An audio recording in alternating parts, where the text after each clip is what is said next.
Hello friends, welcome back to my channel. आज हम पढ़ने वाले हैं द विक्टोरियन एज के बारे में, जिसका टाइम पीरियड था 1837 से 1901 तक। और जो ये पीरियड था, ये क्वीन विक्टोरिया ने जब उनका शासन स्टार्ट हुआ तब से ये शुरू हुआ जब तक उनकी डेथ नहीं होगी 22 जनवरी 1901 में। तो उसी को बोला जाता है विक्टोरियन एज। इसी टाइम पीरियड में सबसे ज़्यादा क्लास बेस्ड सोसाइटी बढ़ी, बहुत ज़्यादा लोग जो थे वोट करने वाले उनकी तादाद बढ़ी, और उस टाइम पर जो स्टेट था उनका डेवलपमेंट हुआ, इकनॉमी बढ़ी। और जो ब्रिटिश का स्टेटस था वो एक पावरफुल एम्पायर के तौर पर इस दुनिया में क्या हुआ, उभरा।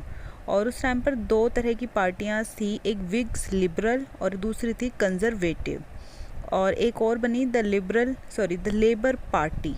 नाउ अब हम इससे रिलेटेड MCQs कवर करेंगे, और हमारा पहला क्वेश्चन है which had a particular effect upon the literature of the Victorian age. Victorian age में कौन सी लिटरेचर का सबसे ज़्यादा इफेक्ट पड़ा? A Queen Victoria, B French Revolution, C the discoveries of science, and D all of these. तो right answer is C, the discoveries of science. उसका सबसे ज़्यादा इफेक्ट पड़ा उस टाइम की लिटरेचर पर। Next is Victorian age in English literature runs from. जो Victorian age था उसका टाइम पीरियड क्या था? A 1813 to 1881, B 1883 to 1911, C 1835 to 1890, and D 1837 to 1901। So right answer is D, 1837 to 1901। Next is in which year Queen Victoria ascended to the throne. कौन से year में जो queen Victoria है वो गद्दी पर बैठी? ए 1883, बी 1835, सी 1837, एंड डी 1866। तो right answer is सी, 1837। और जब वो गद्दी पर बैठी तभी क्या हुआ, ये विक्टोरियन एज स्टार्ट हुआ, और उनकी डेथ हुई 1901 में। तब क्या हुआ, ये विक्टोरियन एज एंड हो गया। Now next question is the first reform bill was introduce in the British parliament in. जो पहला रिफॉर्म बिल था वो पार्लियामेंट में कब इंट्रोड्यूस किया गया? A 1832, B 1867, C 1884, and D none. So right answer is A, 1832। Next is in political and social sphere there was a movement for. Political और social sphere में कौन सा मूवमेंट आया? A economy, B law, C democracy, and D all of these. So right answer is D, all of these. इन सभी का क्या था, मूवमेंट था। Next is which as in English literature was marked by the progress of science. कौन सा ऐसा English literature का फेज था जिसमें साइंस की बहुत ज़्यादा प्रोग्रेस हुई? A pre romantic, B romantic, C Victorian, and D Augustan. So right answer is C, Victorian. Victorian period को ही माना जाता है कि इसी दौरान क्या हुआ, साइंटिफिक डेवलपमेंट बहुत ज़्यादा हुआ, क्योंकि जो चार्ल्स डार्विन थे उन्होंने कौन सी थ्योरी दी थी? Theory of evolution. उनकी बुक थी on the origin of species in 1859। और इसी टाइम पर सबसे ज़्यादा डेवलपमेंट हुआ किसका? साइंस का। Now next question is which decade in Victorian age was a period of hunger and miseries. कौन सा डिकेड था विक्टोरियन एज में जिसमें बहुत ज़्यादा क्या आई, भूखमरी आई और बहुत ज़्यादा लोग गरीब हुए?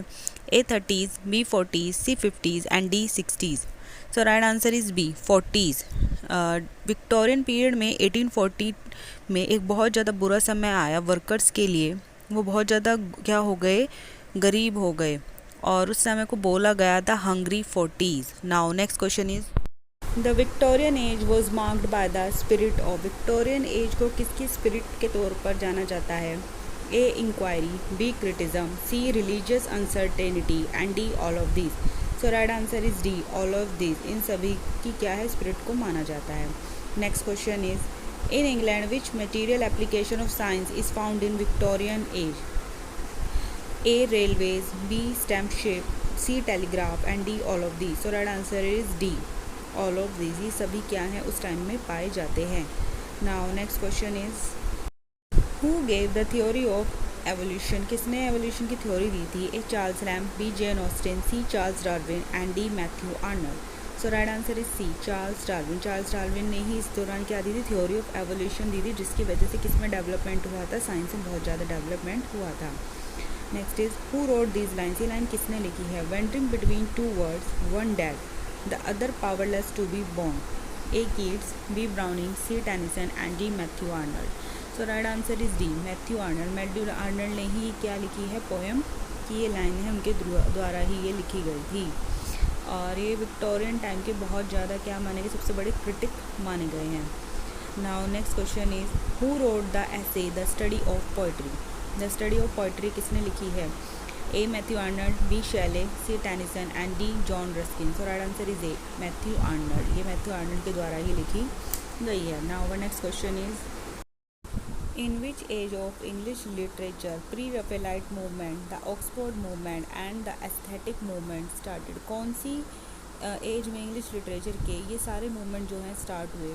A pre romantic age, B romantic age, C Victorian age and D modern age. So right answer is C Victorian age. ये सारे मूवमेंट विक्टोरियन एज में ही शुरू हुए।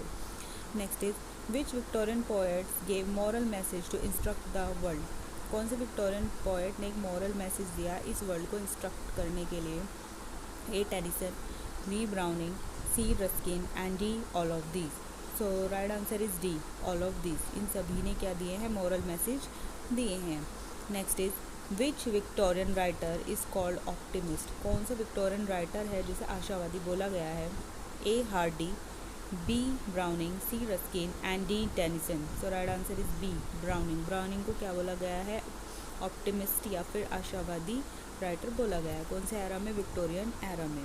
Now next question is which of the following were member of the pre Raphaelite brotherhood, a group of English painters, poets and art critics founded in 1848? A. William Holman Hunt and John Everest Millais, B. Dante Gabriel Rossetti and William Michael Rossetti, C. James Collinson, Frederick George Stephen and Thomas Woolner and D. all of these। So right answer is D all of these। इन सभी को क्या बताया गया है? इन सारे movements का member बताया गया है। Now next question is which ideals were emphasized by Victorian literature। Victorian literature में कौन सी चीज़ें हैं जो पाई जाती है? A truth, B justice, C brotherhood and D all of this. So right answer is D all of this. ये सारी चीज़ें उनकी लिटरेचर में पाई जाती है। Next is which age of English literature expresses the fusion of romanticism to realism. कि romanticism को किस चीज़ में सच्चाई के तौर पर यूज़ किया गया है? A Victorian age, B modern age, C both A and B and D none of the. So right answer is C both. Victorian age and modern age दोनों में ही ये पाई जाती है। Next is which age of English literature Tennyson belong to. जो हमारे Tennyson थे वो कौन से एरा से बिलोंग करते हैं? Alfred Lord Tennyson, B Victorian age, C modern age and D Elizabethan age. So right answer is B Victorian age. ये भी विक्टोरियन एज से ही बिलोंग करते हैं। और जो अल्फ्रेड लॉर्ड टेनिसन थे वो विक्टोरियन एज के रिप्रेजेंटेटिव पोएट थे। और 1850 में जब विलियम वर्ड्सवर्थ की डेथ हुई और जो सैमुअल रॉजर थे उन्होंने पोएट लॉरेट के लिए इनकार कर दिया, तब इनको क्या बनाया गया? 1850 में पोएट लॉरेट बनाया गया। Now next question is popularly known as A poet, B novelist, C dramatist and D prose writer. So right answer is C dramatist. वो एक पॉपुलर ड्रामेटिस्ट थे और इनका पूरा नाम था जॉर्ज बर्नार्ड शॉ और इनका टाइम पीरियड था 1856 से 1950। ये एक आयरिश प्ले राइट, क्रिटिक और पोलेमिस्ट एंड पॉलिटिकल एक्टिविस्ट थे। इन्होंने 60 से ज़्यादा प्लेज लिखे हैं और इनका जो सबसे मेजर वर्क था वो था Man and Superman, Pygmalion and Saint Joan. और 1925 में इन्हें नोबेल प्राइज़ मिला लिटरेचर में। Now next question is Charles Dickens is the representative Victorian. Charles Dickens जो थे वो विक्टोरियन एरा में क्या रिप्रेजेंट करते थे? A novelist, B dramatist, C poet and D short story writer. So right answer is A novelist. ये उस समय के सबसे पॉपुलर नॉवलिस्ट थे। Next is during the great famine the worst year of the period was 1847 known as. जो great famine का जब time आया वो सबसे बुरा समय माना जाता है 1847 का, और वो किस नाम से जाना जाता है? A black 47, B white 47, C yellow 47 and D green 47। So right answer is A black 47 के नाम से वो एरा जाना जाता है। Now our next question is who wrote the 3-volume work the French Revolution a history first publish in 1837। ये किसके द्वारा लिखा गया वर्क है? A Thomas Carlyle, B Stevenson, C doctor Johnson and D Elia. So right answer is A Thomas Carlyle. Next is on heroes, hero worship and the heroic in history is a book by. ये book किसके द्वारा लिखी गई है? Published by James Frazer, जिसे James Frazer ने publish किया था लंदन में इन 1841 में।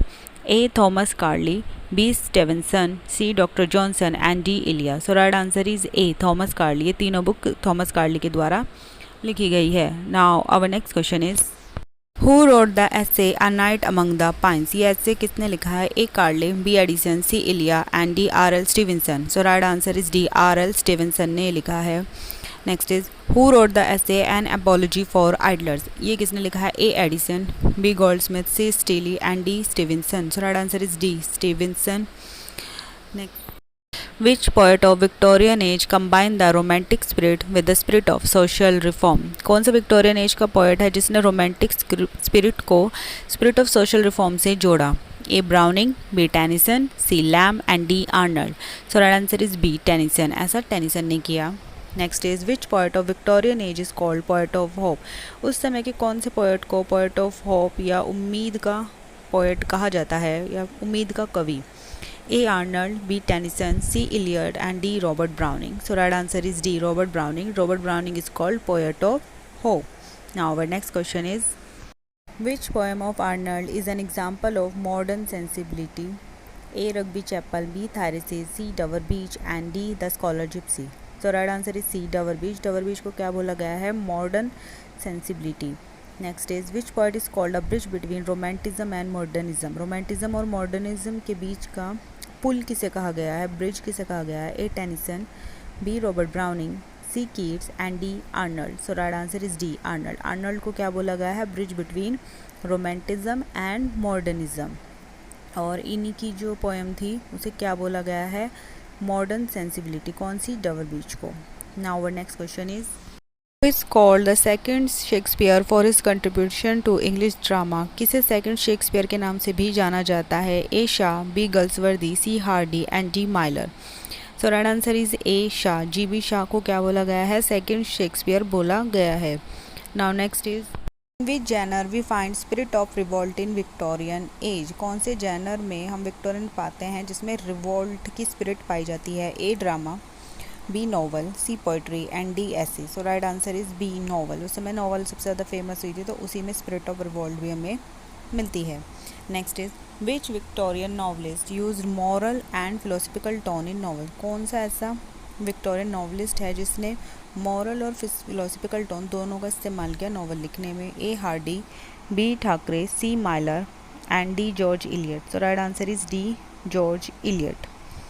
और जो जॉर्ज इलियट थी एक्चुअली में कौन थी? एक फ़ीमेल थी जिनका नाम था मैरी एन इवांस. उनका पेन नेम था जॉर्ज इलियट क्योंकि उस टाइम पर जो औरतें थी उनको इतना लिखने की आज़ादी नहीं थी तो इसीलिए उन्होंने अपना नेम चेंज करके ये पोएम अपनी लिखनी स्टार्ट की थी. Now next question is called pessimist novelist? कौन निराशावादी नॉवलिस्ट किसे कहा गया है? A. Thomas Hardy, B. Dickens, C. Eliot and D. G. B. Shaw. So right answer is A. Thomas Hardy. Thomas Hardy को क्या बोला गया है? निराशावादी नॉवलिस्ट बोला गया है. So this is my last question. Thank you for watching my video. Please like and subscribe and don't forget to press the bell icon. Thank you.